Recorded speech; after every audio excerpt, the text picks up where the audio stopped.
All right. Yeah.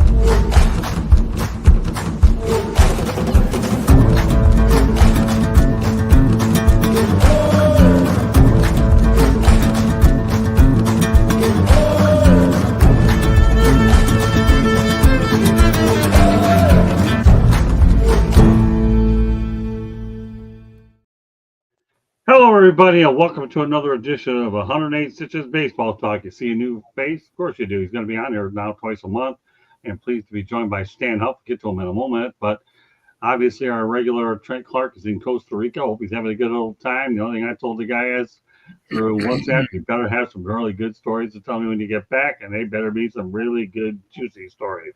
And he'll be on here soon. Cyberowski, glad to have you on. Okay, I don't know who the other guy is, but Cyberowski, nonetheless, still glad to have you on. Stan's going to be a part of the show for twice a month. We're so glad to have him. And in a moment, he's going to give an intro. Taylor Phillips will be on in about 15, 20 minutes driving home from work tonight. No big deal. We have plenty of topics to talk about. George Eichhorn, welcome back. Good to be here. Nice to see you all. And Eric Katz. Been Yes, looking sir. forward to Stan's return. Now he gets to see him twice a month. It's gonna be one heck of a show. I guarantee it. it. Sure will be. It really will. So, Cyberowski, glad you're active tonight. Stan, first of all, what I want you to do, Stan, I want to give everybody an overview of who you are, and you can promote your podcast after the overview. Fair enough? Go ahead. Sure, yeah. Well, I was drafted by the Mets in 1974. The January draft, the second round, and I signed up with the Mets and, played in their organization up and down the line. And, and then I got traded over the Houston Astros, and me and another guy for Bruce Bochy, who's now the manager of the Texas Rangers. So after playing over there for a while, I started coaching and ended up coaching with the, the Astros, the Rangers, the Yankees, the Expos, and the Orioles. And I was a AAA manager with the Montreal Expos in 2001 in Ottawa, and worked. Been in baseball. I've done everything but infield play, so I've been around a little bit. So a lot of experience. So, and also I'm doing a baseball podcast. It's called A Visit to the Mound.com. Good name. Good name. And actually, here's how that came about. Doing these lessons with some of these kids, dads are come up and said, well, I'd like to help my son, but I don't know much about baseball. How do you set up a practice? And, what do you do during the ball game? So instead of talking to these guys like one at a time, I talked to another guy, a friend of mine that MCs it. And I said, well, I'll put it out there on this podcast and they can all listen to it at one time, instead of me just going one by one. So that's worked out. Plus I've interviewed a few guys, and notables. Let's see here. Ferguson Jenkins, we were coaching together in Oklahoma City in 1989, and he's a friend and we talk a lot. And I was asking if he wanted to come on. I wanted to ask him about the pitch clock, because that was a big topic back when we started talking about it, and he likes it.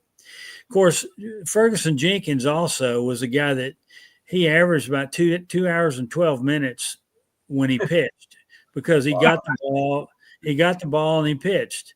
And I asked him one time, what's your idea? What's your secret there? He said, well, him and his catcher, Randy Hundley at the Chicago Cubs, between innings, if he wasn't hitting, they'd talk about the next three hitters before they went out there. So he did that every time he was out, and he did it very well. He got out there on the mound and he made the pitches, and obviously he won 20 games with 5 bad clubs. So you got to give him some credit. And he's in the Hall of Fame too. So that's kind of a small segment of my career, but I was a catcher. I actually got drafted as an outfielder, but saw what that was like in spring training. I said I wanted to spend more than one spring training with them, so they let me catch. and I wanted to anyway. So it ended up I caught for 12 years. That's a great story. And I'm going to tell you what, as we go through, Joshua Dorr, thanks for being active in the chat room. Much appreciated. Said Ruski, the same there. Candy, if you want, put some of their comments up. They're actually pretty good, these guys, especially when they get a new guest on here. So keep them rolling with these guys. Once upon a time, I was in the outfield when I was playing Little League ball. I have to admit, I was really no good at it. When they put me as a catcher, I was much, much better. I really, really was. I'm going to have Candy one of these days put that picture up there. I had an opportunity to talk to Marlins catching coach. I won't mention his name now. Well, use that as a future. No, not in the Hall of Fame. Not yet, but he's in our Hall of Fame, Joshua. That's what you need to know. I'm in the Hall of Shame.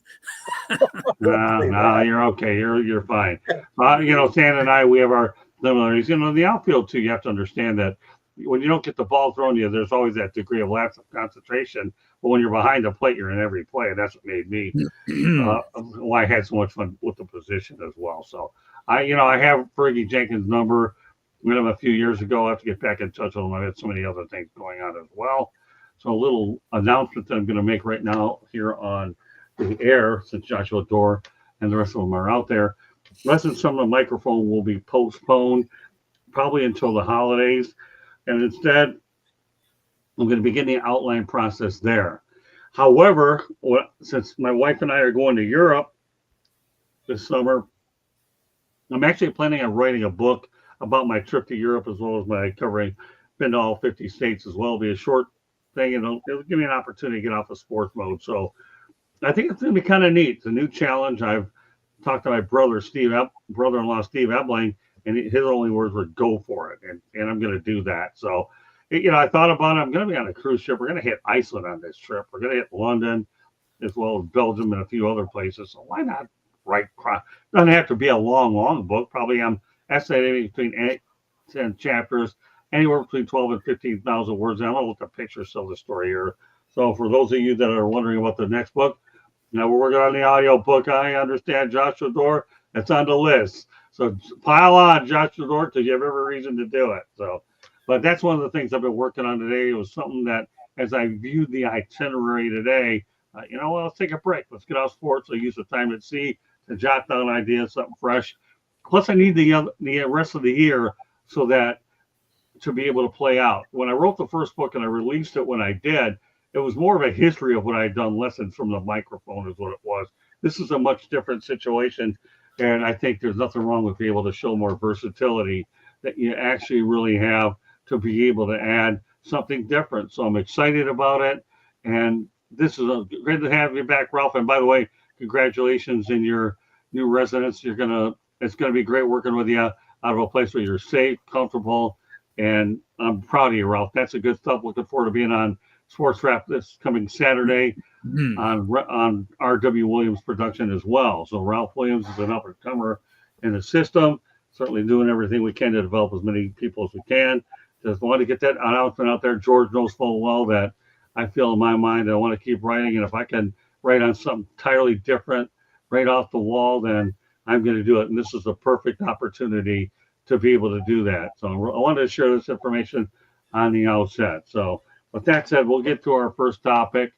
We will, and I think we're going to, actually our first topic, we're going to talk about Max Meyer, who, by the way, is and we're going to get to Tommy John shortly, is the second pitcher in MLB history with 14 plus Ks and no walks at a start of 6 innings or fewer innings pitched. The other is Randy Johnson on June 3rd, 2001. So with that said, Stan, what are your thoughts about what Max Meyer was able to accomplish at such a young age? Well, obviously, he's got a lot of focus when he gets on the mound, throwing strikes. And he's probably getting ahead of the hitters really, really quick and staying on it. And, that puts hitters in more of a defensive posture. I mean, to what degree it depends on the hitter, but you go 0-2 on a guy right now. He's up there just trying to make contact. Now, the higher you go, they feel pretty free about swinging, but they do. The hitters have a good idea of where the zone is, and Max is probably hitting his spots pretty good with all those strikeouts like that. And I would assume Now, I haven't seen him pitch, but I would assume he's got really good secondary pitches. And a guy can use a changeup along with a decent fastball is going to beat a lot of good teams, because most of the hitters that come into you get to the major leagues, they hit fastballs. And if they can hit the secondary pitches, they get to stay. So bottom line is he's probably got a really good changeup too. And I don't know about his breaking ball, but it's effective.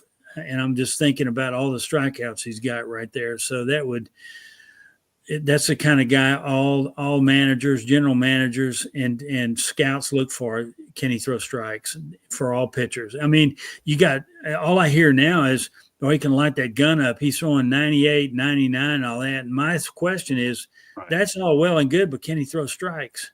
That's because that's where that happens. So anyway, he is evidently. All right, just a little information about Max Meyer, and I think that's a good question, Joshua, and the rest of the people out there tuning in. His name is Meyer, and he was drafted out of the University of Minnesota. You don't see a lot of Golden Gophers drafted, let alone in the first round. Okay, so I just want to make sure that that's set. Yeah, Joshua, there are some pretty good questions. We're going to get to them as quickly as we can. We're glad you're very active, which is good stuff, too. Sometimes when you come to the chat room, Joshua, there's no question there's a different set of energy that you have on like nobody I've ever seen in my 40-some years, right, George? Can you admit that these guys definitely bring an energy like no other? Oh, yeah, they sure do. Yeah, so there's no doubt about that for sure. And Ralph will have his Studio 10 ready to roll. But that's the information as far as I'm concerned about Max Meyer. Hales went to the University of Minnesota. He was their top pick. And those numbers, I'm telling you, 14 strikeouts and no walks, pretty impressive. I saw him actually pitch when they took on the Athletics, and he ended up getting a no decision there. He ended up doing, and this is the guy the Marlins are counting on some big things. We're going to have more Marlins material as time goes on. George Eichhorn, some thoughts about MM. No relation to Mike Morgenroth, by the way. I think that he's got a good future ahead of him, like you guys were saying. I mean, his overall record is, I think, 5-10 in his career in baseball. But what he did the other day was just unbelievable. I mean, that's just a great accomplishment. And you're right. He came from Minnesota. He tried 2 sports out. He tried baseball and hockey, but he decided to play college baseball, I think, in his junior year. And he went on and posted a great record as a senior, I believe, 7-1 with the Gophers. He did a great job with them. And the Marlins thought enough of him to draft him that high up, in the draft. And there's a lot of potential there. 104 strikeouts already in his career. He's just 5-10, but hey, listen, that's a great start for him. I know he has great potential, like you said, Scott. He's really got a good thing going for himself, and just take it slow, take it one game, one pitching at a time. When you're that young, you don't want to try to conquer the world, as they say, so quickly. And I'm sure the coaches are working with him on that. But yeah, I've got high hopes for him. Max is, what is he now? 26 years old, I saw. So he's got a good future ahead of him, I hope. And the Marlins could certainly use that. So, Joshua Door, this is actually funny. I'll put it up. I think it's neat. And we have an interesting one for you, Stan, as well. I'm waiting for Eichhorn to finally play that piano. Well, all I can say is join the club. Now we'll go ahead. All right, Stan, this is lighthearted. I'm totally okay with it. Okay. And that's okay. I don't mind putting humorous stuff up. Stan, Joshua, do you like hockey? I do. He does like it. There you go. I have a hockey. Yeah, the Tampa Bay Lightning. I've been watching them. Yeah, they went down, unfortunately. Yeah, I know, but they got a great team. Good. And for those of you that are hockey fans, the Panthers and the series of Toronto Maple Leafs is even at 2-2. Florida pulls out, I believe, was it a 2-1 win last night, if I remember right? I don't have the score on top. I'm sure Joshua will. Yeah, the series is tied now. Yeah. Yeah, I actually watched that game last night. So, who's winning the cup? I don't know. Stay tuned, Joshua Door. We'll just keep it right there. Hockey show is on Thursday night, just so you know. So we'll have other information as well. Eric, some thoughts about Max Meyer. Well, the great thing about Max Meyer is in a league that it's not hard to find velocity these days. He's not like a big hard throwing starting pitcher. His fastball only averages just below 95 miles an hour, and he's still getting it done. He's got a good mix of pitches that he doesn't rely on just one or two pitches. He's pretty balanced out. He's got obviously he's got a great changeup, and he gets a lot of swing and miss, which he's also proven the point that you can still be a high strikeout pitcher and not trying to blow up by him at 102 plus miles an hour, which I think is often lost in today's game, where everyone feels like including the guy in the back end of the bullpen, needs to be throwing 99 too. But great pitcher. I think he's going to be the ace of the Marlins once they get Sandy Alcantara out of there. And the future's bright. I mean, you got to give the Marlins credit for as many jokes as we make about them. They've developed some good pitchers over the years. Yuri Perez, whenever he's ready Yuri Perez before he got hurt, Dontrell Willis for a time, Josh Beckett, Sandy Alcantara. No, they've developed some good arms over the years. Yeah, I stand to be corrected, Joshua. You're right. It's 2-0 shutout in favor of Florida. Sergei Bobrovsky pitched a shutout. We'll leave the hockey talk limited to that. So there's a hockey show designated, but I didn't mind mentioning it as a courtesy to Abby and his buddies, because they are hockey fans. With that said, this is a perfect time for a station break, Candy. Or actually, I have one more topic we're going to get to, which is one that I want to make sure that Candy, and we can all have a lot of fun with. Get this: the Rays are selling pieces of the Tropicana Field ballpark, even though it does not belong to them. They're selling it for $15 a piece. Eric, I know you love to lean on the Rays. What are your thoughts about that? I guess it's interesting to sell, that's for sure, because how often can you say a team is selling pieces of its roof? You can't very often. I know, especially for $15, which is actually a steal these days in the baseball world, when hats probably cost $40 to $50. It's definitely good. Maybe they're using it to fund their new stadium wherever it's going, and it's definitely good. I mean, definitely an interesting artifact to have. I have a feeling at least a piece or two is definitely heading toward the Hall of Fame. But hey, I guess the Rays are trying to find another way to fund wherever their ballpark's going to be. Okay, George. Well, Scott, you don't like me always picking on Detroit, but how you and I will never forget when that Silverdome roof in Detroit, Pontiac, Michigan, had its rip and it's torn and its ceiling panels. I'd never heard of a team doing this before. I mean, the Rays, I give them credit for thinking out of the box. Nothing like that happened in Detroit. They sold old seats to the old ballparks. And Scott and I were very fortunate to get a piece of the floor at the Palace of Auburn Hills. But I hope it's not just a money grab by the Rays. Well, if it is, would you be surprised if it wasn't? No, I wouldn't be. That's true. What do you think about? Yeah, what do you think about this one, Stan? $15 for a piece of Tropicana Field. They can keep it. Exactly. Yeah. Not interested. Yeah, it's okay. That's all right. That reminds me of Pet Rock. You remember that? Yep. They put a rock in a little nest like deal and sold it. The guy made $1 million. Anyway, I'm not interested. Come on, you know what? I think I'll tell you one thing I do, Stan, is I come up with some of the most off-the-wall facts on the planet. And as we all know on these shows, we aim to educate, inform, and that's what we're here to do: educate, inform, entertain. So, look who's joined us. Oh, yes, sir. Hey, Stan. Hey. So, all right. So, everybody comment so far on the Rays. So, we got Eric checked in. We got Stan, George. All right, Taylor, we're going to get you going with this topic, okay? And that's it. What do you think about the Rays selling $15 for a piece of that roof over the Tropicana Field? You know what, Joshua Dore? I actually like what you just mentioned. Pizza should be a little bit cheaper than that, like up to 10 or something like that. Yeah, you know what? We talked about good Marlins pitchers. Let's not forget Josh Beckett. We have a lot more topics to talk about, but thanks for bringing it. Josh Beckett was a heck of a player. Go ahead, though. We'll stay on point with the Rays, but I'm glad he brought that one up. Go ahead. Yeah, the Rays should charge less than $15 for just a slice of pizza. I mean, pizza slices shouldn't be that expensive. If you want to eat a whole pizza, then you have to pay up. Then you have to really pay up. Right. Same goes for hot dogs, bratwurst, bottles of water, bottles of soda pop, bottles of Sprite, 7-Up, Sierra Mist. I don't Sierra Mist didn't is no longer, the name Sierra Mist no longer exists. But anyway, yeah, they should be cheap. All those concessions should be a little bit cheaper than $15. Holy cow! We're talking about for a piece of the roof, man, not pizza, brother. Not pizza. Piece of the roof. Oh, I guess, sorry about that. You know what? Here's just $15? Yeah, that's really cheap.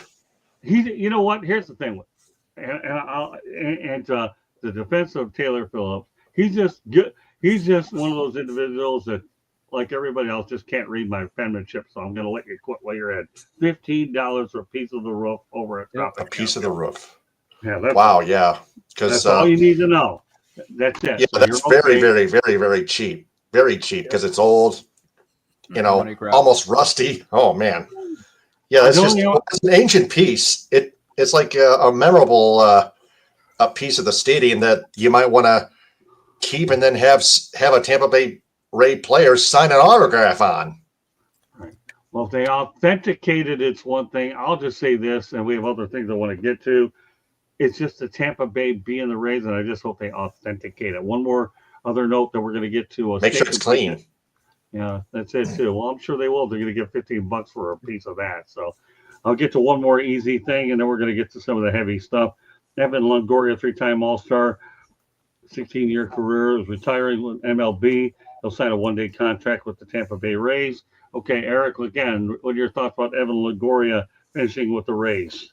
I think that's terrific for him. Obviously, he was a big part of kind of getting the Rays off to being the laughingstock of baseball to actually a team that you can't push aside. And for a while there, they had a consistent run at going to the playoffs every year, including going to the World Series when Longoria was on the team in 2008 and also going in 2020.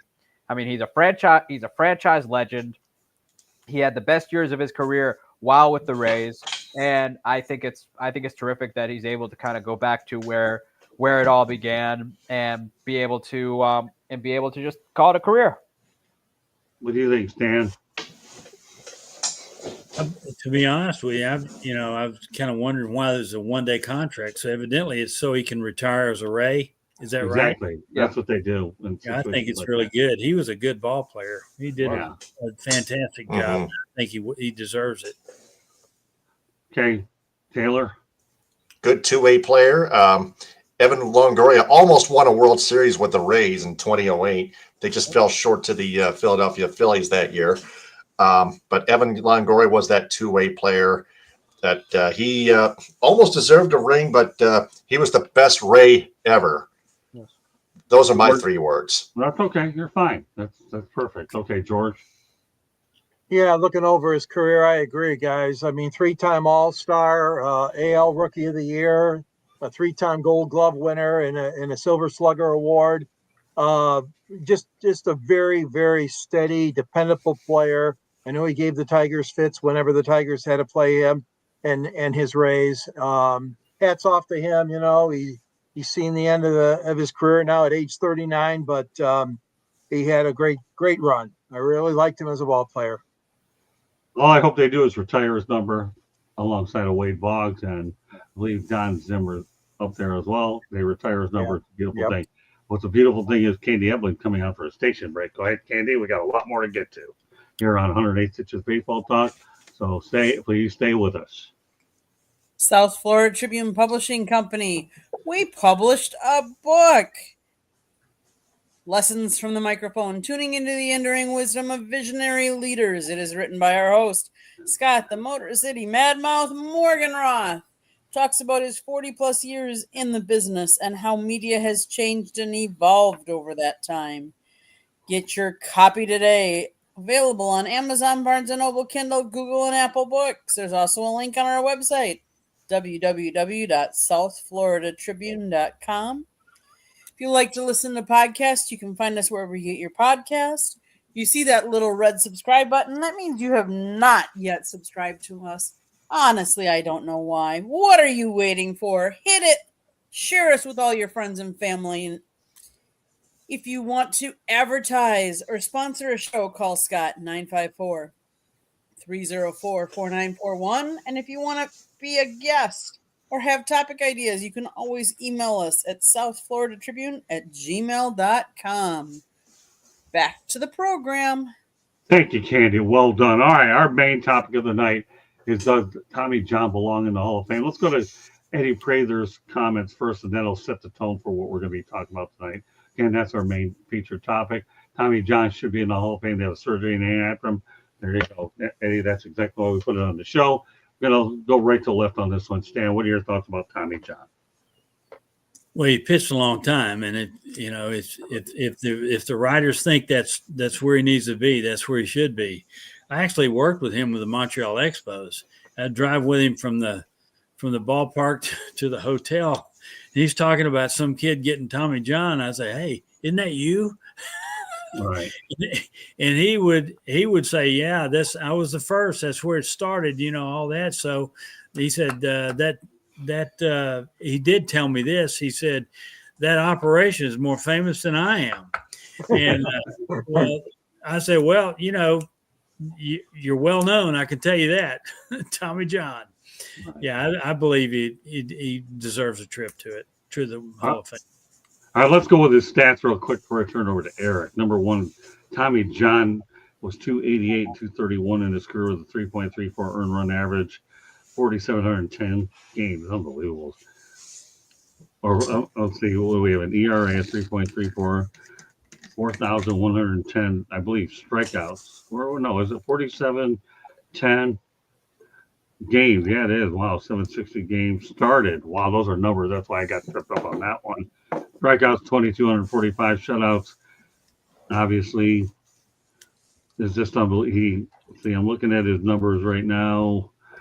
Is 224. Okay, and you're also looking at, he's known as the bionic arm for the surgery named after him. If you guys want to clarify the stats, go ahead, George, on those. But I'll let Eric take over from there. Go ahead, give us more detailed stats on Tommy John, George, and Eric can continue. Sure. I've got a lot of the main ones. Go ahead, Eric. Most of the main ones, Scott. He's a 4-time All-Star, 68, 78 to 78, 79, and 80, 4-time All-Star. But no, you're right on the strikeouts, 2,245. And, that his numbers, I think, are certainly, for me, good enough to be let in on the ERA committee, or whatever they call those committees now.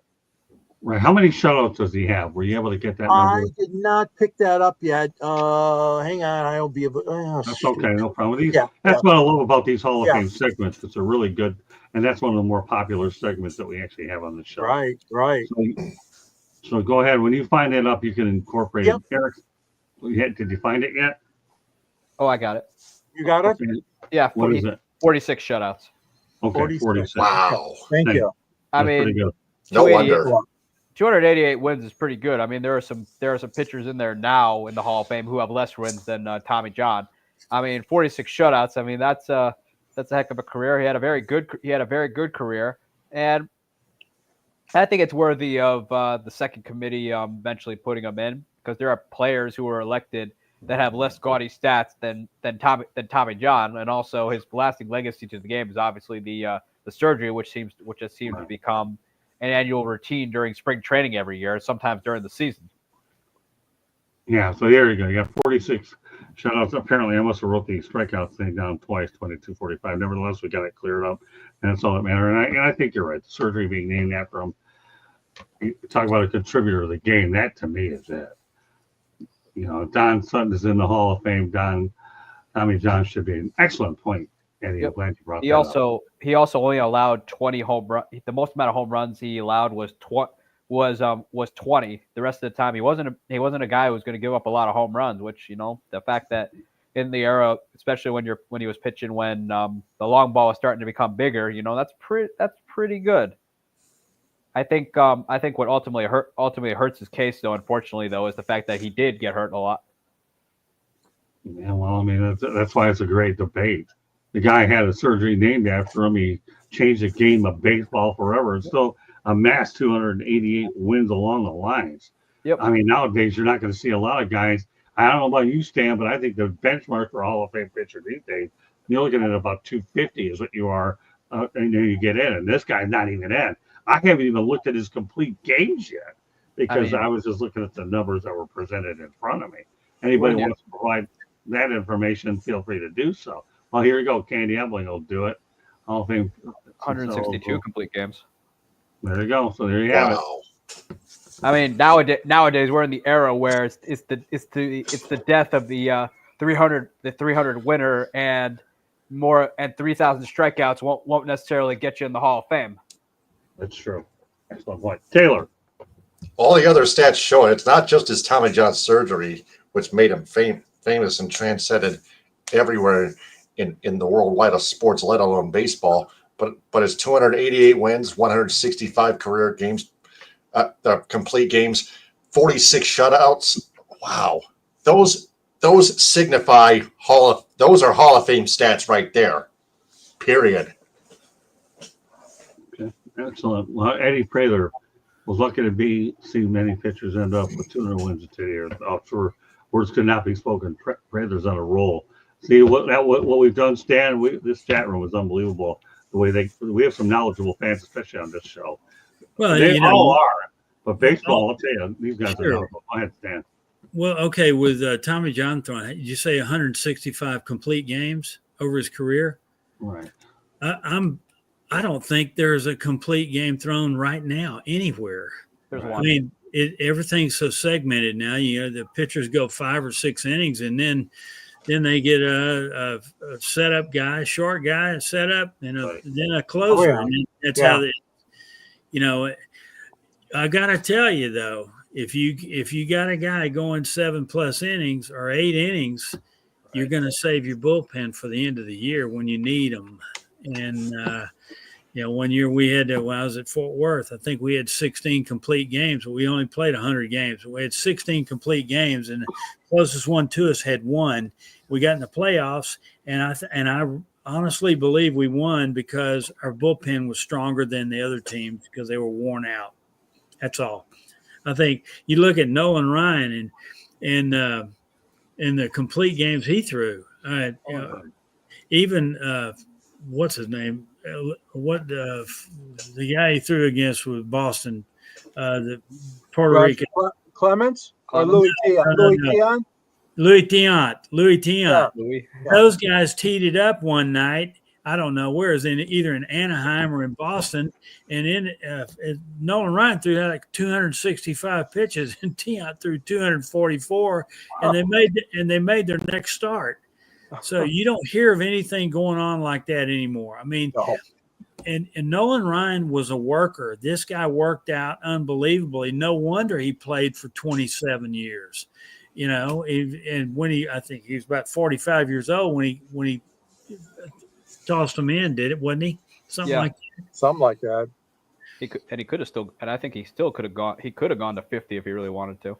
Well, I watched this guy a lot. When I was in spring training with the Rangers, I was in spring training with the Astros, and I watched him do this a lot. He was a worker, and he outworked everybody on the field. It didn't matter what position they were. So it would be nice to see a pitcher throwing a complete game. The only way they'll let a guy do that now is if you got a no-hitter going.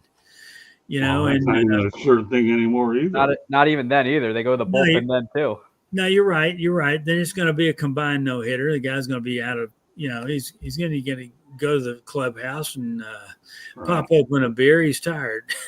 So, I mean, it's anyway. That's a personal opinion of mine. I'd like to see guys go a lot deeper in the game. So, but anyway, that's how it is, and that's the way it's going to be. It looks like. All right, George, what I want you to do right now is I want you to read the stat provided for us. This is mainly for our audio audience. So those of you that understand about our audio audience, this broadcast does go over to iHeartRadio, Spotify, and Apple. And for those of you that are watching on YouTube, you can see it. So, Candy, please put those numbers up on the board that you compiled. George will be more than happy to read them. And we'll go here, George. All right. Tommy John finished his career, 288 and 231 record, 3.34 ERA, 2,245 strikeouts, 1,259 walks, and 4,783 hits allowed, and 4,710 and a half plus innings pitched. After pitching for 26 years, he ranked among baseball's all-time leaders in wins, 26th, losses, 19th, innings pitched, 20th, hits allowed, 10th, earned runs allowed, 1749, 16th, games started, 700, 8th place, shutouts, 46, 26th place, batters faced, 19,692, wow, in 18th, and wild pitches, 187 for 17th. He had 188 career no decisions, which is an all-time MLB record. Thanks, Gary. Talk about records that won't be broken. He got a few of those, so that's for sure.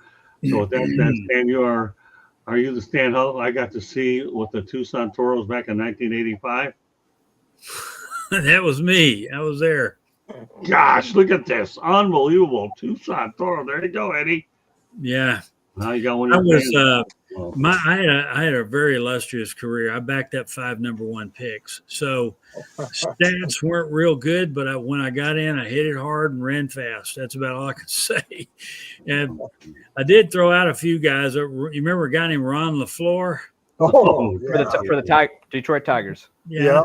I threw him out in an instructional league, and everybody wanted to know who that was that threw him out. I thought, well, you're the catcher. You're supposed to throw him out, right? I didn't know who this guy was, but he could run. I can tell you. Oh, yeah. Yeah. Anyway. Yeah. Interesting. Oh, look at what we're learning tonight. All right, I'm going to go to a world baseball topic. Then we're going to go to a clip and a half from a guy by the name of Daniel Alvarez Montez of the Miami Marlins. You talk about a guy who I had an opportunity to speak to when I was out there. You can see our conversation on Fire of Florida, but we're going to wait on him afterward. Francisco Lindor has been named team captain of Team Puerto Rico for the 2026 World Baseball Classic. What are your thoughts, Stan, about Francisco Lindor and Puerto Rico? Well, if I was managing, I'd like to have him on my team, period. Okay. He'd be one of the first guys I'd pick up. So far, this guy has been pretty good. He's a performer. He really is. And I think he has it. He's not been a bad guy either. I mean, I think that's a great pick, to be honest with you. Eric? I mean, Lindor. I remember seeing him when he was 18 years old playing in the Carolina League. He's one of the most electric players in baseball. He can literally do it all, offensively and defensively.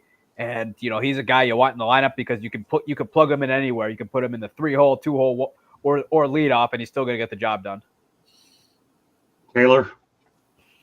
Yeah, Francisco Lindor is a machine. Reminds me of Kenny Lofton. He can hit home runs. He can drive runs in. He can even steal bases, and he can defend. He can make the very phenomenal defensive plays. He can do everything. That's why he earned that spot in the World Baseball Classic with Puerto Rico. Great stuff there, Taylor. All right, George, and then we're going to go to a clip from Daniel Alvarez. Going to like this clip. Yeah, I don't have any issue with that. Lindor's done a really good job.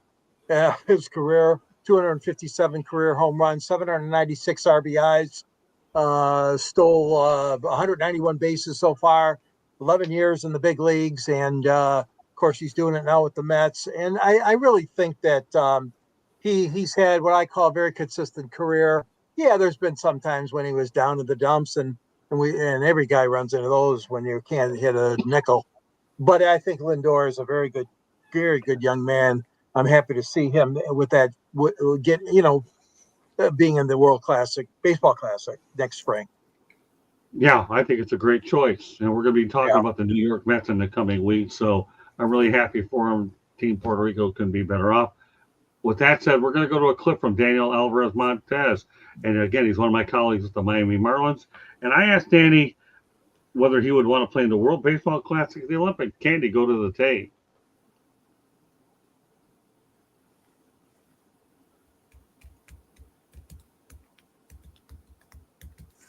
But the Marlins got good this round from those races.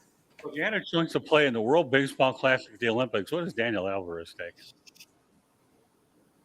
I really don't know. The Olympics. Now, as well. There's nothing bigger in sports than the Olympics, right? But WBC would mean a lot for Venezuela to win it. So yeah, I think WBC would be my choice. Oh, I knew I was going to get you on that one. I knew you'd be an international guy. Yeah. So I'm going to throw a couple international. So there you have it.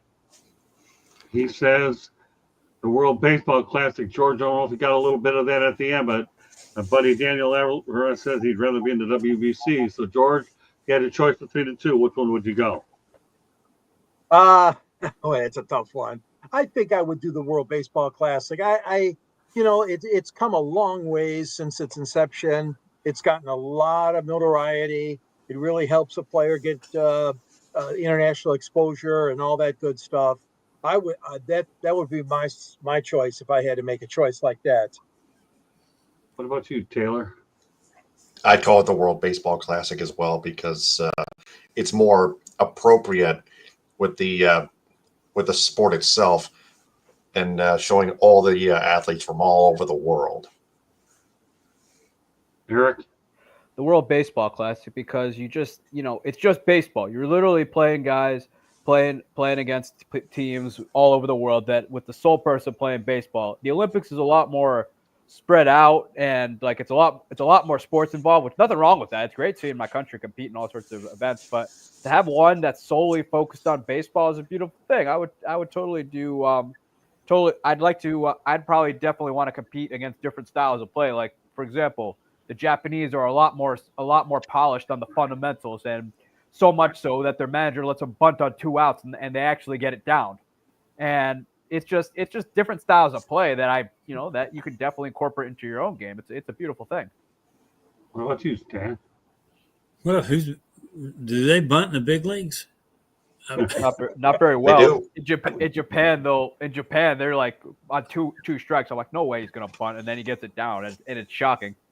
Well, if a guy can do that, that's just another arrow in his quiver to be able to do that. You don't see them first and second. You don't see many teams bunting them over second and third anymore. That's for sure. So, as far as what you just said about between the two, it's World Baseball Classic because it is all baseball.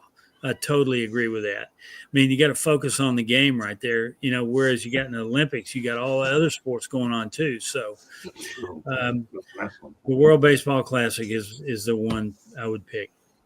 Well, you say it's unanimous then because I feel the same exact way. Even though, the Olympics, is there a bigger stage? Probably not. Represent my country, but I'll tell you, and there's a good argument for both sides on that. I'm going WBC all the way. Number one, you play it during spring training. You have all the best players that you can have in the world. It's all compiled into a short period of time. So I don't think there's really any other way I personally would go. And Danny, I knew it was a tough question. And here's a guy, if I have to say one thing about Daniel, it's this. When you look at this guy's bio, if there's ever a place to put a Latino media guy in Cooperstown, I won't be alive to ever see it happen. Daniel Alvarez Montes belongs in Cooperstown. And keep in mind, this guy here is in his late 20s. And he has a ton of following, and he's worldwide. And I've seen him at World Series, and it's unbelievable. And one of the first things that happened to me was when I joined the Marlins in 2020, is he embraced me. He said, Scotty, anything that you need, I'll be there for you. He's a man of his word. And he follows me on social media platforms. And he's going to tell you, and he's more international than anybody that I've ever seen.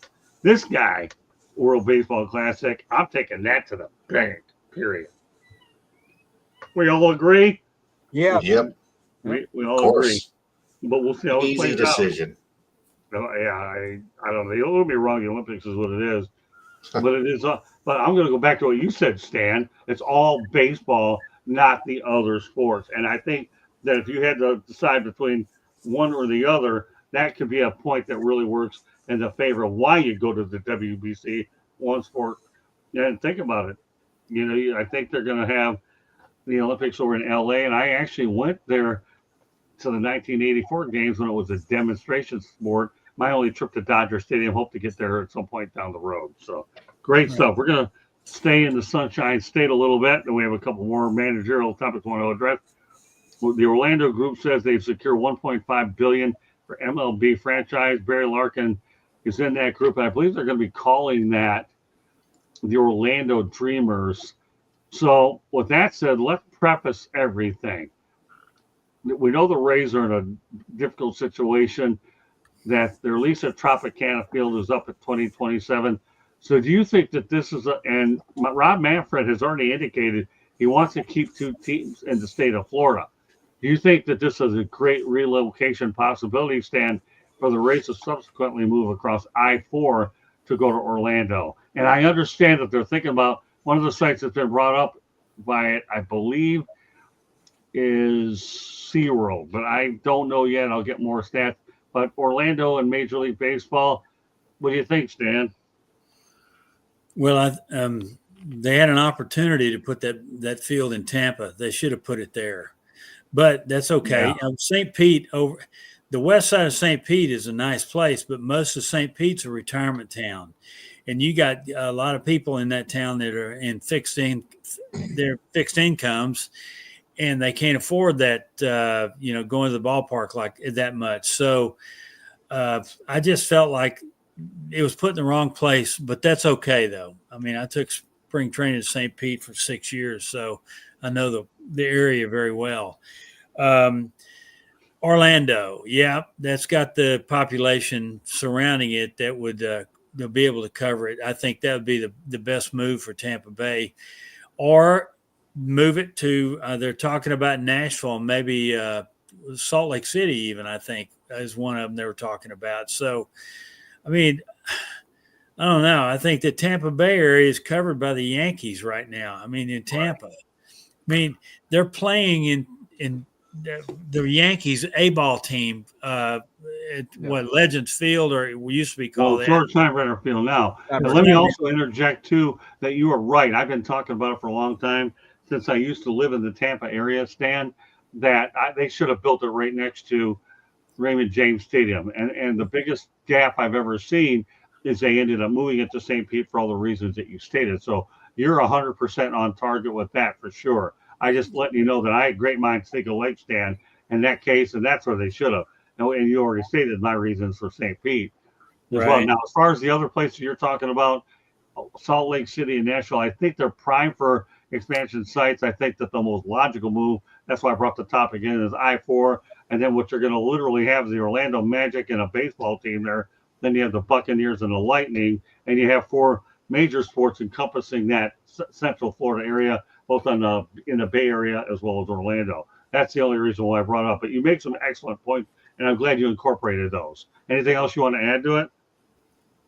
I just think Orlando's got the population right now to cover that. So it's I don't know, when is expansion going to happen in Major League Baseball? Is that on the Is that on the horizon, or is it going to be a few more years out? Given yet. It's there.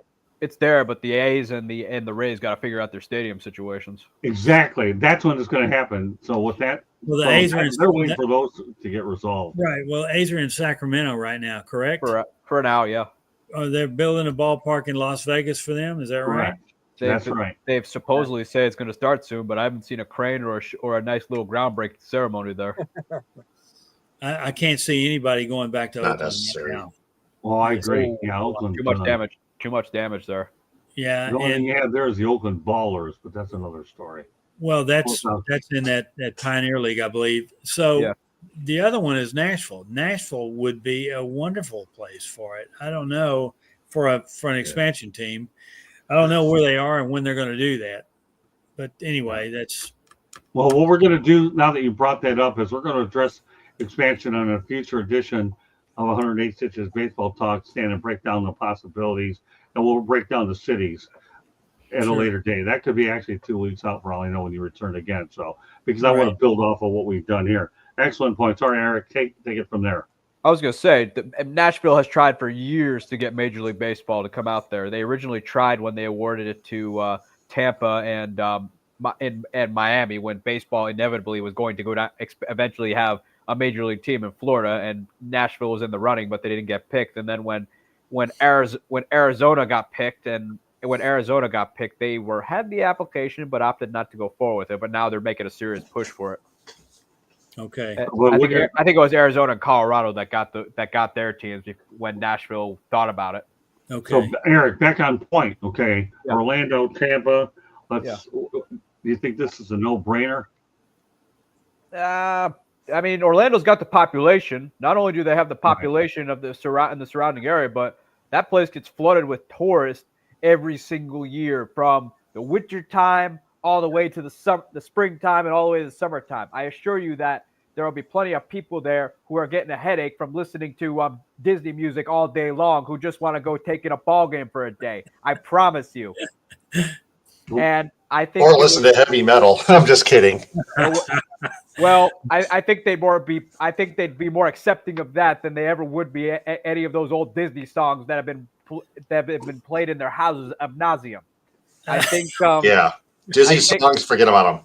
I think. I assure you that, and with the tourists and also the people who want to break from Disney World and the surrounding area, they got the team to do it. I mean, they just got to build the stadium first, and I think they have a site picked out. And I know Rob Manfred wants to keep the Rays in Tampa, but let me tell you this: they wanted to keep the Dodgers in Brooklyn too, and we saw how that worked out.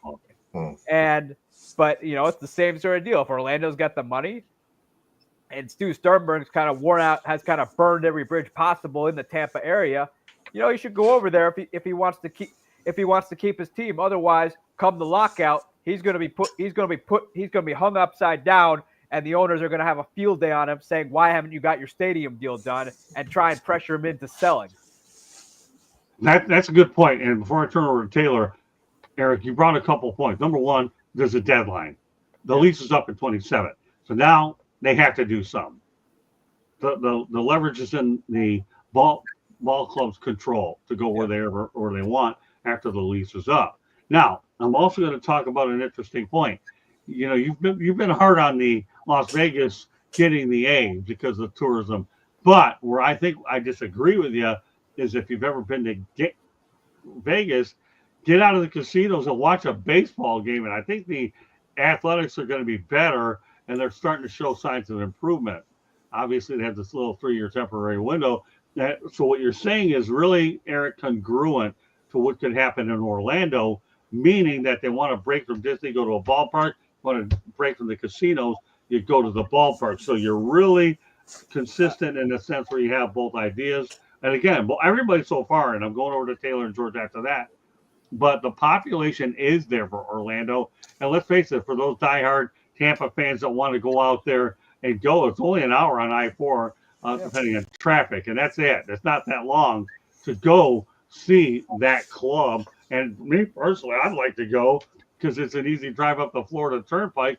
And I'll go back to what Stan said with St. Petersburg. They're better off for a minor league team than they are for Major League Baseball. We see how badly everything has failed there. Go ahead, Eric, and I'll turn over to I was going to say, Scott, if you're going to go, I will, and if you're all in on this Orlando thing, I will personally fly in and drive you all the way down from South Florida all the way to Orlando. But you can book it right now.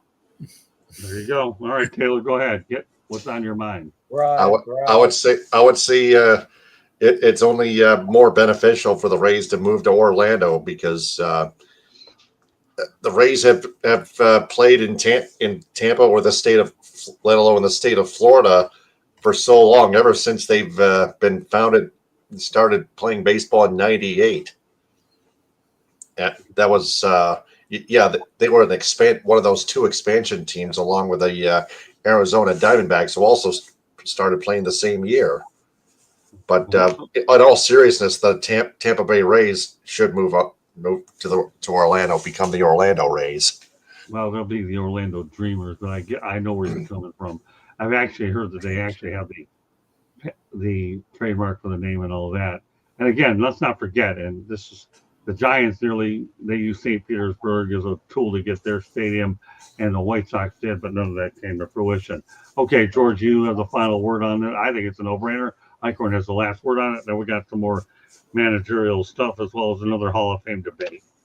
Well, I think on a smaller scale, obviously the Orlando vicinity, they've demonstrated they can support sports. Okay, they've supported spring training teams.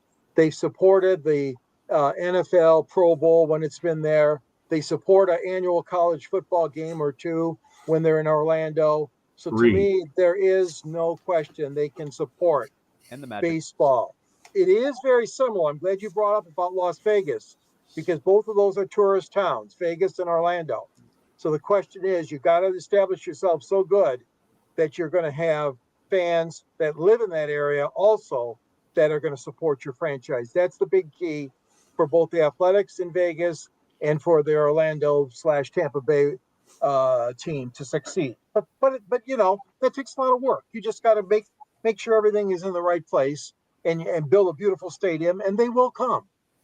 They will come to Orlando. Okay, Candy Ebley makes a reference, and we're going to go back to the Hall of Fame debate. George, It's a small world. Oh, no. It's a world of laughter, a world of tears. It's a world of hope, and a world of fears. There's so much that we share that it's time we're aware it's a small world after all. It's a small world after all. It's small. Okay. Well, yeah, we know that. We know that a little bit of Disney into the program. Well, All right, yeah, thank you, Candy. so let's go back to another Hall of Fame debate. Want to get to some managerial stuff. I want to wait to that to the end. Al Oliver, Hall of Fame. I'll give you the numbers: 303 average, 2,743 hits, 219 home runs. RBI at 1326. Pirates, obviously, he was a 7-time All-Star, was a world champion in 1971.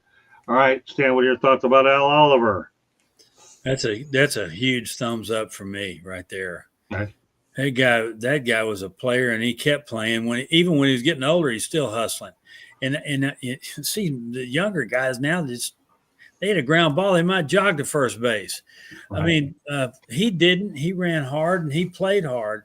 So and with that, you know, his career, as long as it was, he was a consistent performer throughout his whole career. So he definitely deserves a shot at the Hall of Fame. That's for sure. Eric? Oh, no doubt. I mean, you know, to play that hard and that long for as long as he did. I mean, yeah, you have to put him in the Hall of Fame, especially you said he was a catcher, right, Scott? Not Al Oliver. No, Al Oliver. He played outfield, didn't he? Oh, outfielder, yeah. Oh, never mind. But yeah, especially playing in the outfield, is when there's a lot of wear and tear out there. I mean, you have to put him in the Hall of Fame for being as consistent as he was, because the outfield could take a lot out of your legs. He's just a heck of a ball player. I watch him a lot. Well, anyway. Yeah. Okay. Taylor? Yep. Al Oliver, Hall of Fame. Yeah. Almost 3,000 hits. Wow. Over 303 home runs. Over 219 home runs, I think it is what it says. Yeah. Those are Hall of Fame stats right there. So,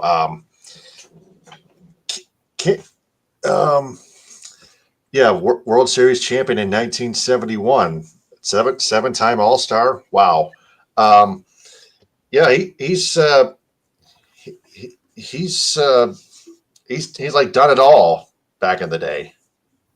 That's another Hall of Famer in my eyes. Well, the guy played with Roberto Clemente, Willie Sargent. Yeah, I think it kind of got overlooked there, given that the Pirates teams that he did play on, though. Well, that 71 team was wonderful. They were really good. They caught Lumber and Lightning, wasn't that what they call them? Yeah, like that. We Are Family. That was a big deal. Yeah, that was their theme. I don't think that was the We Are Family one. I thought that was in '79, if I remember right. Okay. You know, Gene Clines. Time of the '70s. Gene Clines was I worked with Gene a lot. I think he's passed away now. He's a good guy. He used to talk about the Pirates a lot. So anyway. Yeah, that's 71. But you know what? That's a good point. I believe, and correct me if I'm wrong, I thought that was 79. I don't know for sure. But let me tell you something. What's that? The We Are Family Pirates was 79. 79, yeah. Let me tell you one thing, though. He played on one heck of a team in '71, a team that ended up beating the Baltimore Orioles. All right, George, you have a final word on this one. Well, to me, he didn't have enough power. I mean, I beg to differ. Home runs, 219. That's nothing for that many years as an outfielder and a first baseman. RBIs, 1326. That's okay, but not super outstanding. Hits is what I like. I like his hits, 2743. I like his steals, almost 100, 84 steals. And of course, his average was over 300. That alone to me really talks about a Hall of Fame career. I don't know why he's been stuck in the committee, why he hasn't moved. I rarely hear his name mentioned in these different committees, of course, but I do think he should make it. I mean, you know, after he left Pittsburgh, he went to Texas, had some good years there, and then Montreal. And, you know, so, I mean, he moved around a little bit more after leaving Pittsburgh, but by gosh, he was a great ball player and a great defensive player, too. Yeah, I'm on board with it. Fred McGriff ultimately got in. I don't see any reason why Al Oliver shouldn't. All right, let's go back to the managerial theme. I had an opportunity at the Marlins game versus the Athletics to talk to Clayton McCullough, and he talked about taking the job. Candy, let's roll to it, and it'll everybody thought about the fact that Clayton McCullough, first-year manager for the Marlins, and I found him very, very personable. And this is a guy you're going to hear a lot more of as time goes on. Obviously, the first hire for Peter Bendix. Candy, roll it. When you took on this job, what did you find out was the intrigue of this job and what you can develop as for the Miami Marlins going forward? I think what I was very intrigued about is I thought, you know, Peter Bruce, a very strong. Working on it. So I'm a big fan of I think that's a great. We're one About this job and what you can develop as a new foundation for the Miami Marlins going forward. I think what I was very intrigued about is I thought, you know, Peter Bruce, a very strong commitment to what it's going to take for us to become a sustainable contender here, and improving our infrastructure and putting a focus on player development. And the talent that we have that was brought into our system, that was already in our organization, that was very intriguing. The chance to have some talent.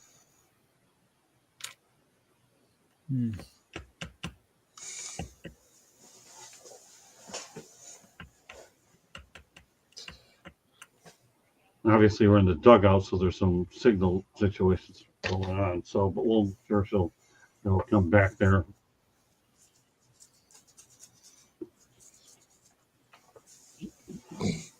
But what we're talking about in that particular sequence is that he had a pretty good nucleus in place, and that's why one of the reasons he took the job. All right, Candy, do you still have it? No, it's not. It's going round and round. So. All right. Well, anyways, as we go ahead and break down the logistics of the whole thing, what Clayton was pretty much saying is he inherits a club here with a good nucleus. Obviously, they've traded a lot of key players. So what's your take on that, Stan? Well, it sounds like he's rebuilding then. So it's going to take a while. But if he's the guy that's going to be patient with the young players, he should be the right guy. Eric? I mean, that type of situation for a manager, it's as long as you can, you're willing to, your goal is for players to get better, and instead of winning, your priority is player development, and players get better under you. Then you're the right guy. You got to be okay with in that situation losing a lot more than you're winning in the early part of your career there. But if you can get players kind of to get better each season and each season, then hopefully the window opens and you can reap the rewards. Taylor? Yeah, I'm with Eric on this one. Except it's not about losing or winning, but it is about development, like he pointed out, player development, and you gotta, as a manager, you gotta develop your players and then bring it all together as one to try to build a winning team. That's the way it goes. Right. Okay, George. Yeah, I kind of agree. You got a situation there where you got to give this guy some time. People are impatient. We all know that. Baseball fans are impatient. Baseball executives are impatient. But you're in a situation where you are kind of just like rebuilding and trying to build this franchise back up to what it used to be. I mean, they got 2 World Series victories. We all know that those were different circumstances, different teams and all that. But the fact of the matter is the confidence that he can show in his players and the players can show to him and the coaching staff is so important. And I think the Marlins are on a right road with him. I really do. Well, he ended up winning a world championship with the Dodgers as a coach, so he's able to bring that to the Marlins, and that's a heavy guy. And when I was talking to Danny about him, Dan said that McCullough reminded him a lot of Don Manick in the way he handles his questions, gives you a good detailed answer. This is no knock by any means against Skip Schumacher. But Stan, if you've dealt with Don Mattingly before, who gives you a great baseball answer, and then you're dealing with Clayton McCullough, there's a similarity in the way they go about their business. And they're going to communicate to the media in such a way they're going to do just as well with their players. And I think that's what you have in Miami building down there. And as the season goes on, I'll be breaking more in-depth things as well in terms of how players are with the Marlins. That's the team that we work with. So, yes, it is a rebuilding situation, but they have some good pieces. Go ahead, Eric. I want to say, too, that, despite the Dodgers getting this reputation of going out and spending money on free agents, they do develop players very well as well. They obviously they can spend more money, but they do have a great farm system as well, because their general manager, Andrew Friedman, was a part of the Rays and knows the importance of having a strong farm system, that when it comes time for free agency, he's okay with letting guys go because he knows he's got guys coming up. Anybody else want to add to it? Man, the Dodgers have got everything. Uh-huh. The player development and the willing to sign free agents, like top-notch free agents. You could argue that they're what the Pittsburgh Steelers used to be, except they're in Major League Baseball. Yeah. Yeah. I kind of like that business model. I like that business model where you top out at some point and you dip down in your minor league system and start over with it. And the Minnesota Twins were good at that, very good at that. So, and a lot of organizations will go out and get players to win and Huizinga did it. What is it, 97? Yeah. He bought the championship. He went out and spent a lot of money to win a world championship, and he did. And I think the next year he sold the team, or he got rid of them, one of the two. Anyway, so that's two different ways of looking at it. I like the longevity part, where you take the guys that are getting older, you trade them off, and bring some guys up from the minor league system, and that's where you're gonna make your budgets and you're gonna make money, but by doing it that way. Well, that's an interesting point, Stan. You brought up 2 points. Wayne Huizinga did buy that team. Obviously, Jim Leland managed it, but think about it, though. They win a World Series. How many teams haven't even won one World Series, let alone been one? So that's one point of looking at it. And then the way they end up getting the second one is they did build through the system, and it produces a Miguel Cabrera and the Dontrell Willis. So the Marlins have done it 2 ways. Say what you want about the indigence of how their one-loss record is, and it's obviously there, but they've got 2 world championships. They don't even have a division title, but they've won 2 championships. How many of these other teams would give their right arm to even be at 1 World Series, let alone win 2? The Tampa Bay Rays have been the bridesmaid how many times, too? So everybody's going to laugh at the Marlins. In fact, I'll tell you something even funny.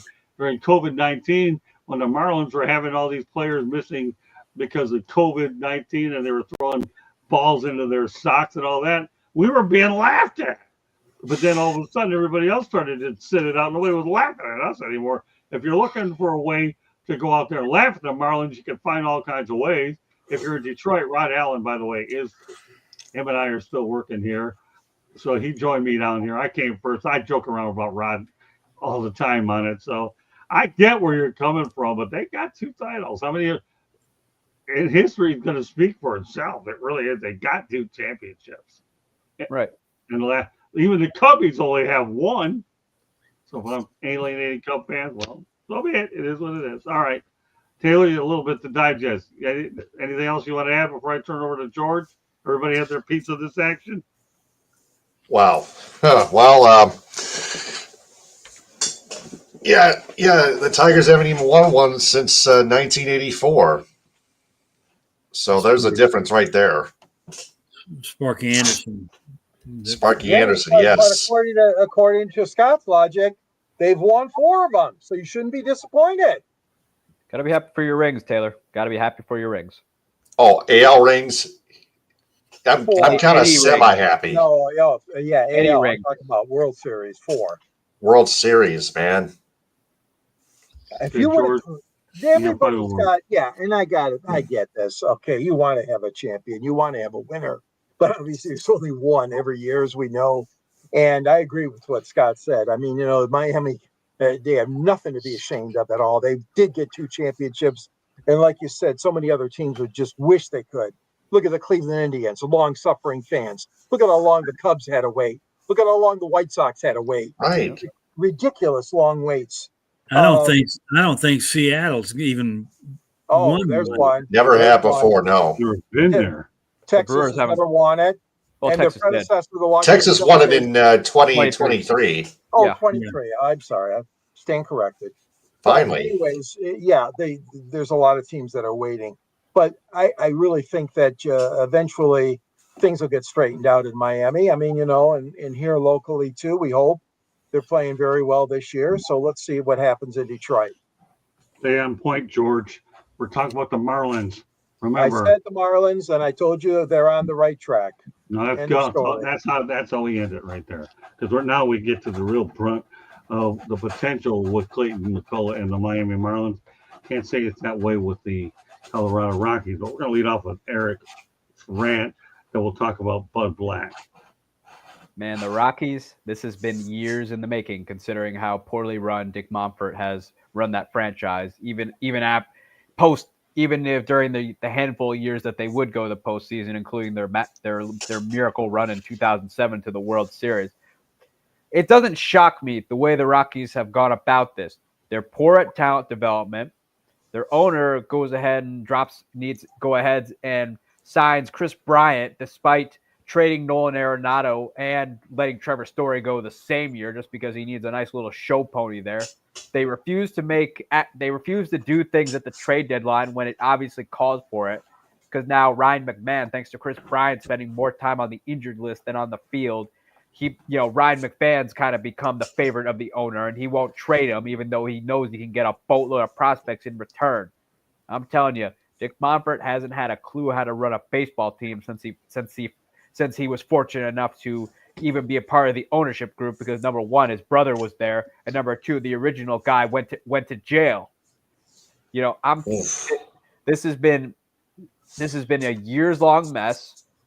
He's had back-to-back 100-loss seasons. They haven't done anything since 2017 and 2018, which Bud Black was the manager for those two teams. So that's Hall of Fame worthy in and of itself.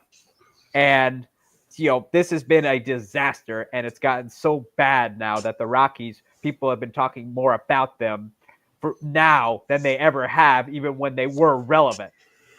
It's a mess, and this organization needs to fire everybody, literally everybody that works in baseball operations. They all need to go ahead and go find themselves in the unemployment line, because they have not developed talent. They don't sign anybody.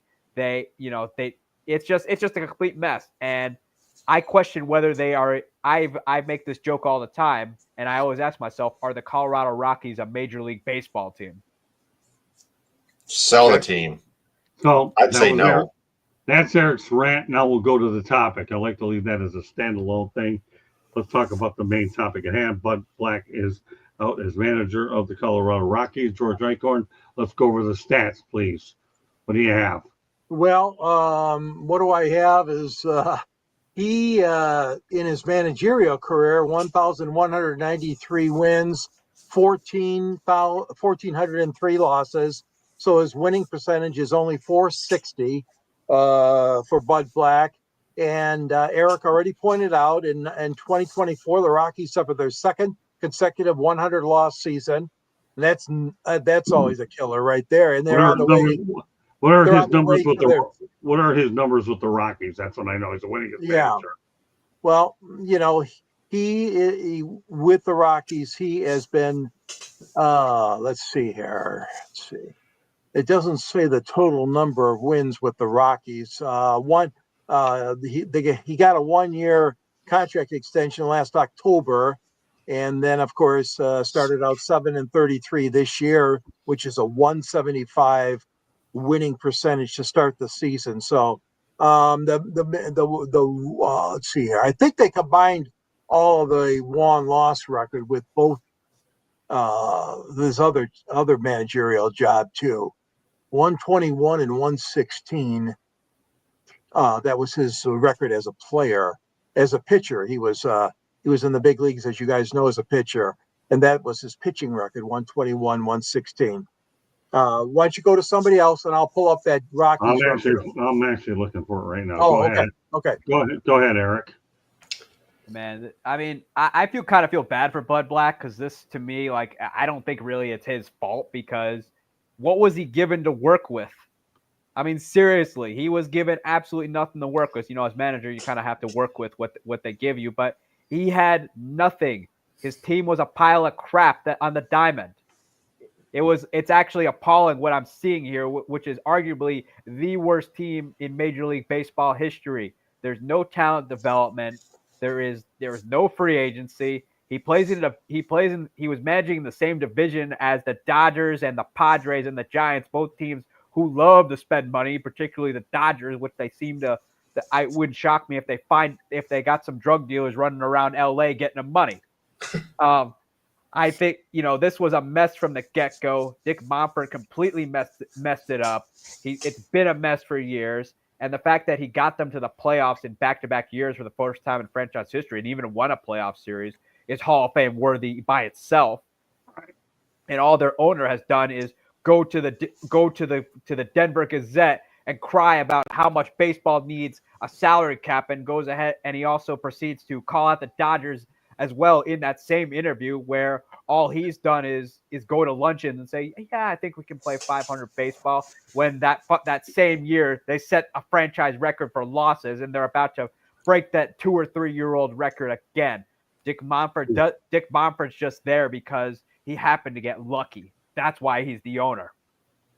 To give you the one-loss record is 544 and 690 with the Rockies, their all-time winningest manager. So that sets the table for Stan Huff. Some thoughts about Bud Black's tenure in Colorado? Well, he had his I kind of feel bad for him too, but he had his shot at it and just didn't work out. But there's more stuff going on that Eric just brought up. With your player development, the minor league system, to your scoutings, all that has to be looked at seriously, because they've been bad a long time. And I don't know if it's the same people running it. There's part of the problem right there. So it's hard for me to put all the blame on Bud Black's back. Right. So that's how I feel about it. And being in those situations, it's tough when you're losing. You look for things to do to shake it up, all that. So I don't know if Bud did any of that stuff, but he probably did. I mean, you're in the game, you want to stay in the game. I mean, but if you're the manager, you're the lightning rod. You're the first to go, to be honest with you. So, unfortunately, a lot of good guys have been let go too. So, there's more than one or two that have been let go already this year. So it's a tough one. That's all I can say. It's a tough one. I feel bad for him, but I think the whole organization needs to be revamped. Yeah, no question. So Mike Redmond was also let go, and Warren Schaefer will now go ahead and take over, and I believe Clint Hurdle goes to the bench coach. So that's right. So, but it's a thankless job in the current situation that it is. I agree. It really is. It's a I wouldn't welcome anybody to have to take on that challenge. I think the biggest disappointment for me has been Chris Bryant. Eric talked about it. Here's a guy that was really heralded with the Cubs, and ever since he left the Cubs, what did he go to San Francisco? I don't think he panned out there either, if I remember right. He did well in San Francisco. He Oh, helped did he? them. Okay. He helped them kind of. He was the final piece there, and got San Francisco at the time into the postseason, and then also Okay. actually hit and did really well in the postseason for that matter. Okay. Which I think Well, he kind of used that to kind of get the contract that he got in all Colorado. right. Well, there you go. So that sets the record straight. Nevertheless, he's bottomed out in Colorado, and if there's anybody with his hitting prowess, he should have done well over Coors Field because obviously that's a hitter-friendly area. All right, Taylor, have you talked about this yet or not? Not yet. Bud Black Well, deserves you to. can now. Bud Black deserves to be on a much more convenient team, if not an elite team. Yeah, he deserves a better roster. He deserves a better front office that can work with him way better than Colorado's front office, let alone ownership. And he just needs a different environment, a much better environment. So yeah, that's definitely not his fault. That's on the owner. Sell the team. George? Well, it's not as easy as just selling the team. We've heard that many times before. No, I agree with what's been said already. I mean, Bud had a good run there for a while, but boy, oh boy, it's time to move on. Time to get a new man in there and see if they can turn this thing around. Because, like you said, Eric, this has just been a joke. They've been a laughing stock for the last several years. It's really a shame because that team really had a lot of potential, a lot of good years back in the days. I think it was a wise move for baseball to expand to Denver. But boy, they got a lot of work to do to turn that club around right now.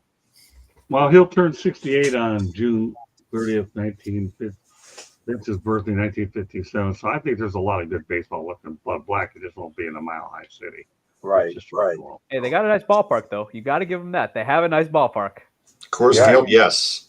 I haven't been there before, but I certainly like to get there. But I tell you one thing though, when I was over covering them during spring training, their PR staff was so unbelievable to work with.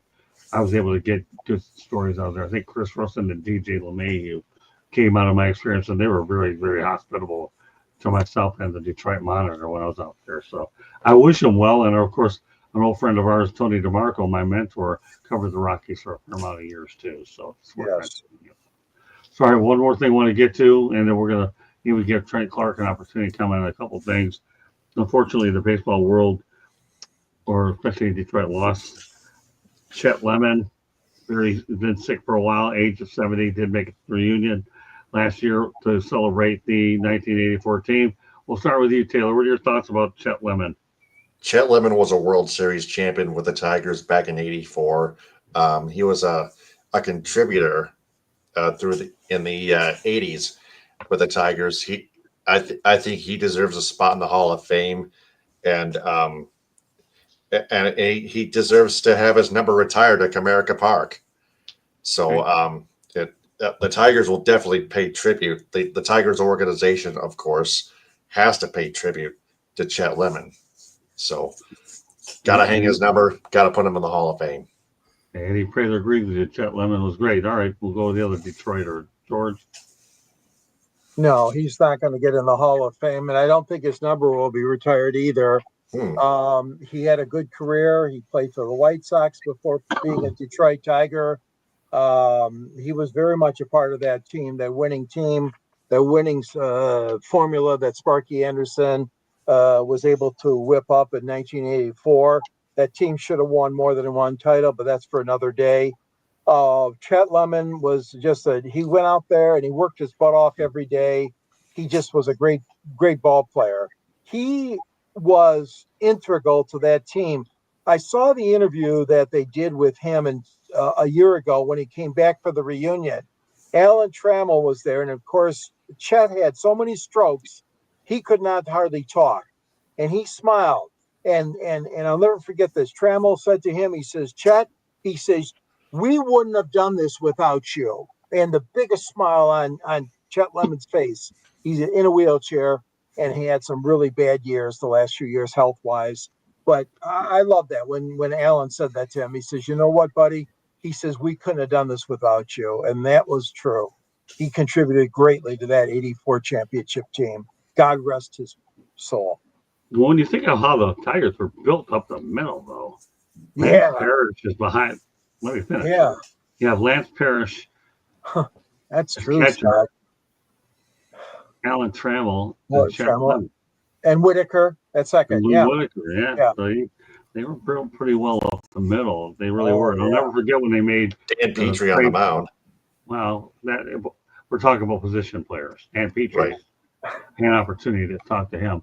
He's a really nice guy, and I'm glad he's one of the primary analysts that they have going for them going forward. Oh, yeah. But getting back to the point that I have, we got Lou Whitaker, Alan Trammell, Lance Parrish, and then you have Lemon. That you can't ask for much better middle than you have with those guys. And of course, to think that this guy was actually traded straight up for Steve Kemp is unbelievable.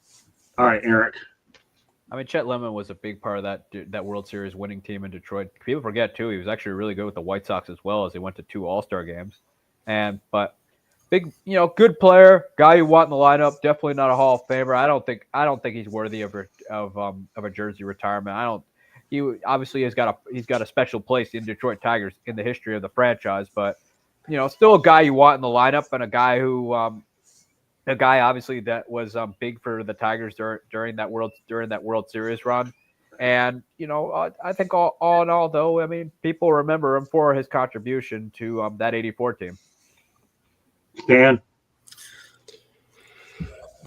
Chet Lemon that's a very familiar name. I didn't watch him a whole lot. I really don't have an opinion one way or the other on that. So I do know that he was a part of that Detroit team that won. So that's about the best I can give you right now. Oh, that's okay. It doesn't matter.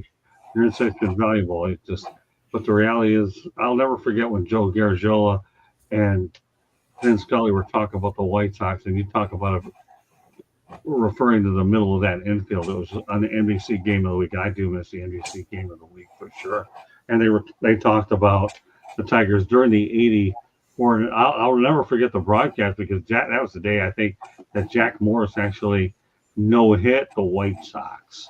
That's what he did over at Comiskey Park. Yes. Eddie Fraser brings up a great name of the past, Willie Hernandez, both the Cy Young and reliever there. Oh my gosh, that was just unbelievable how that played out as well. So Vin Scully, Joe Garagiola talked about that middle part of the infield, and all 4 of these players were mentioned as well. So rest in peace, Chet Lemon. We'll only bring it up again one time with Trent Clark returns, but I wanted to make sure we got that upward so that we didn't forget. But when you go deal with the strokes that he had to deal with and everything that his family had to go through, to me, it's just great that they rallied behind him and he hung in there as long as he did. Chet Lemon is an inspiration to everybody. Hope everybody's enjoyed this edition of 108 Stitches Baseball Talk. We're going to have Candy Ebling in for one more station break, and then we'll let everybody go around the horn and continue there. South Florida Tribune Publishing Company published a book, Lessons from the Microphone, Tuning into the Enduring Wisdom of Visionary Leaders. It is written by our host, Scott, the Motor City Madmouth Morganroth. And the foreword is written by none other than the other panelist on here, George Eichhorn. Great job, guys. Talks about Scott's 40 plus years in the industry and how it has evolved and changed. There's a picture of a young Scott with a young Muhammad Ali. And then there's a picture of Scott with a young Tommy Lasorda. Get your copy today. It's available on Amazon, Barnes & Noble, Kindle, Google, and Apple Books. There's also a link on our website, www.southfloridatribune.com, where you can see a bunch of great writers and a plethora of great content. If you want to advertise on a show, call Scott, 954-304-4941. If you want to be a guest or have show ideas, you can always email us at southfloridatribune@gmail.com. If you like to listen to podcasts, you can listen to us wherever you get your podcast. If you see the red subscribe button in that lower right-hand corner, subscribe. I don't know what you're waiting for. Subscribe now. Click it, like us, share us with all your friends and family. Monday nights we talk baseball. Tuesday nights we talk football. Wednesday and Thursday nights You never know. So tune in to find out. Back to you, Scott. All right, Candy, well done. All right, we're going to have the opportunity right now. Stan, it's so great to have you on tonight. Looking forward to having you on twice a month. So you've really been a tremendous addition to what we're doing. Stan Huff again. So what I'm going to do is lead off to you and let you go ahead and talk about your podcast again, and then let everybody know how they get a hold of you. Okay? Yeah, we do a baseball podcast. It's my idea, but I got a friend of mine that has got some baseball knowledge too, that we banter about on just baseball this and baseball that, and it's about all there is. But it's the name of the podcast is A Visit to the Mound.com. A Visit to the Mound.com, and this started off helping these.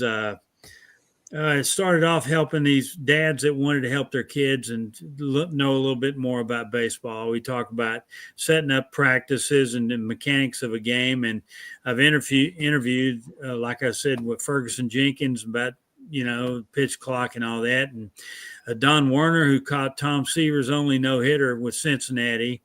And there's Neil Allen, who pitched in the big leagues with the St. Louis Cardinals, and I think I don't know who else he pitched for, but we had a interview with him as well. So there's a lot of stuff on there about we even talk about fantasy baseball too. So wow. Anyway, it's A Visit to the Mound, and I'd be more than happy to have you stop by and take a listen. It's all audio, no video. That's okay. Nothing wrong with that. Hey, I have a lot of people that are just simply baseball fans, and now they'll have another option to visit to the Mound.com. Check it out. Stan Huff is now a regular contributor twice a month here on 108 Stitches Baseball Talk. To my right, go ahead, Eric. Let everybody know how they get hold of you. You can follow me on my Twitter at Sports Team News, or you can check out my blog at bellyupsports.com, where I write about all things baseball. And if you think I don't like your team, yes, I don't like your team. I'll tell you, let me tell you, Stan, he's made that famous on here. That's his thing. So that's classic. Probably second to Concrete Dump. That's another one.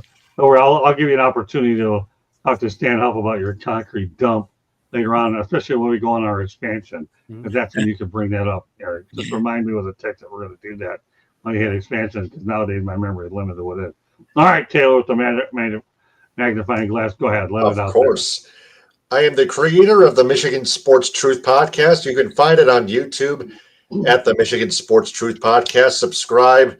Check out our latest full episodes on live videos. Click or tap on live and turn on all notifications on the bell icon. Listen to it in audio form on Spreaker as well in audio form. Also, follow it on social media, X, Instagram, Threads, and TikTok at Michigan_Truth, and like its Facebook page. And by the way, I followed your podcast, A Visit to the Mound, on Spotify. It's on there. You bet. Thank you. There you go, man. How about that? You come on this show, you pick up followers. And he even lets you know something you ought to know. It's on Spotify. Next time you come on here, we're going to say, what's it on? Simple. I just looked up the website, and boom. Either you learn something about your show, Stan. So next time you come on, we're gonna your homework assignment for 2 weeks from now. Where is it on? Spotify. Spotify. Yeah. Okay. There you go. You learn something. I got young guys here that are good with this stuff. We got Eric. We got Taylor. Well, I'm learning. I'm an old guy that you can't teach new tricks. So there you go, Stan Huff. A Visit to the Mound on Spotify audio. And nothing wrong with that. It's the old radio appearance anyway. And George Eichhorn and I are so well. And that segues over to Mr. Eichhorn. Let everybody know they get a hold of you. Okay, yeah. You can find me in the South Florida Tribune on the contributor section, and also locally the Detroit Downtown Monitor. I did write a book called Detroit Sports Broadcasters on the Air. Thank you for showing the cover of that book, Miss Candy. It's got Ernie Harwell in it. It's got George Kell. It's got Al Kaline. All these guys were announcers in Detroit. Cool. And it's a great read. So there's at the end of my sports column, there's a link to it to get to it at Amazon.com. And you follow me at gicorn@yahoo.com and on Twitter at SanGSports99. And right here on this great show, this great network. Looking forward to it. Scott's even got me doing some football tomorrow. I'm looking forward. The Wild Show, the new show. Yeah. Let me tell you, Stan, if you look at our YouTube channel, let me tell you, Inside the Pitch, and for all you folks out there, I got a guy named Steve Reichel, who, by the way, preceded the show with Professor the People. This guy is unbelievable. And so I got Steve working real well here. Number one, he's on with the Professor and the Pupil, which started before this show. Taylor, you got to look at this one. Maybe if you look at it one of these days, you might find yourself on it because you're relatively new to the business. So that's an ideal fit if you ever want to come on an extra show. We'll give you a one-time invite. If you're good enough, you might come on, which I know you are. I'm just kidding with you. You may get a second opportunity. But this was a wild show with Steven and I. And then, of course, we do Inside the Pigskin on Tuesday night. And now I've got him working another show that I'm letting him revive called The Real and the Rare. This guy's real, and he's definitely rare because he has a work ethic. And he's an animal on social media. So with that said, that does it for us tonight. Trent Clark is in Costa Rica. Oh, my goodness. I envy him. But as long as he's having a good time, he told me, I'm just looking forward to the stories. And when you have a chance to meet him, Stan, you're going to realize that he has his fair share of rings. Right now, what I'm going to do is ring him good if he doesn't come up with enough good stories. And I'm not going to do anything. Ring him good. I'm going to take a sponge and squeeze out every story I can out of this guy. And Trent's one of my longtime buddies anyways. And he's another author that you're going to look forward to meeting as well. And we'll go ahead. In fact, before we sign off, Candy, put Trent's book up here real quick so that, leading winning teams, motivations, teamwork, strategy, active, big league, success, Trent Clark. So that's what you're going to be dealing with all these rings here, Stan, coming up on future shows. He's a regular. He's a great contributor, and he's having a good time, but we were able to blend in everything nicely tonight. So once again, we want to thank everybody in the chat room that participated. Eddie Prather, as usual. It's always great. And the rest of the guys in there that were participating, Joshua Dorr, Cyberuski, and the rest of the group early on in the show. Ralph Williams made an appearance, and he just moved out to Ocean City, Maryland. More power to him. He left Pittsburgh. He's got a fresh start there. And we'll get him restarted later in the week. So on behalf of Stan Huff, Eric Katz, Taylor Phillips, George Eichhorn, my name is Scott Morgan, Roth the Motor City Madmouth. Thank you for joining us on this edition of 108 Stitches Baseball Talk. You see Stan, and our plan is you're going to see him twice a month. Thank you, everybody, and have a great rest of the night. We have football tomorrow night. Inside the Pigskin, George and I will be back at it again, better than ever. And no, he's not going to play the piano tomorrow. He never has and never will. All right. Good night, everybody.